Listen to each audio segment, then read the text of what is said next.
The first of 6 volleyball coaches polls of the season released today. In Division I, Perrysburg is ranked 6th. 3 teams pulling in rankings in Division II. Anthony Wayne 2nd, Clay 9th, and Little Giant 16.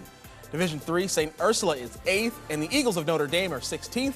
Brad Woznicki and Jordan Sweebert are back once again to go above the net. Thank you very much. First, taking a look back to last week's cross-division matchup in the Northern Lakes League. Fremont Ross at Perrysburg. The Jackets coming away with a straight set sweep in that one, but the second and third set could have gone either way. Yeah, it was a great first set. Second and third set very close, as you mentioned. A lot of set points for each team, kind of battling out past that 25-point limit.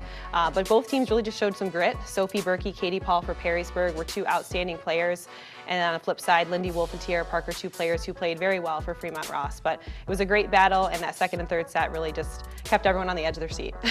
Lindy Wolf led the way for Fremont Ross with 16 kills, while Katie Paul and Sophie Berkey combined for 31 kills as the Jackets remain unbeaten. And we continue on to see the Jackets when it came to big-time points. The service game, the Jackets finished with a total of 10 service aces when it counted. All right, so let's keep with the NLL and go down to the Cardinal Division with the Bowling Green Bobcats off to a 7-1 start entering today. You had a chance to talk with Bowling Green head coach Deb Mathias. What did you learn?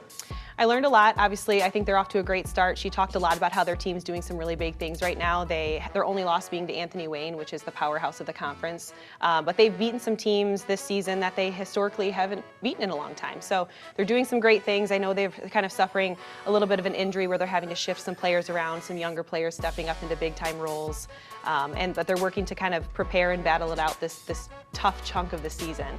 Madison Cowan, Hannah Heinze, 2 players who are outstanding for Bowling Green. Both players, well, Madison Cowan aiming for 1,000 kills, 1,000 digs, and Hannah Heinze aiming for 1,000 digs, hopefully within the next couple of weeks here. Yeah, to add a couple of your points, right now Madison Cowan leading the team, averaging nearly 4 kills per set, and you've got the only loss for Bowling Green this season coming to Anthony Wayne. One of the big wins coming against Northview. That's one that you touched on, a team they hadn't beaten in a long time. They got their first win over Northview since 2017. Now Bowling Green this week will see Clay and they will see Perrysburg. They've also got Fremont Ross around the corner, so a bit of a gauntlet coming up for the Bowling Green Bobcats.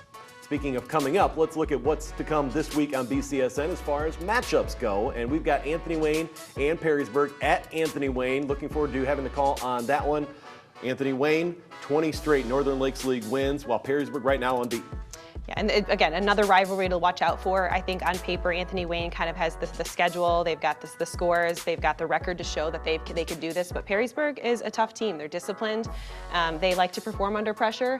And I think Perrysburg's really just going to have to focus on limiting the runs of Anthony Wayne and getting their middles involved so that they can spread out their offense. And I think that it'll be a great match to watch.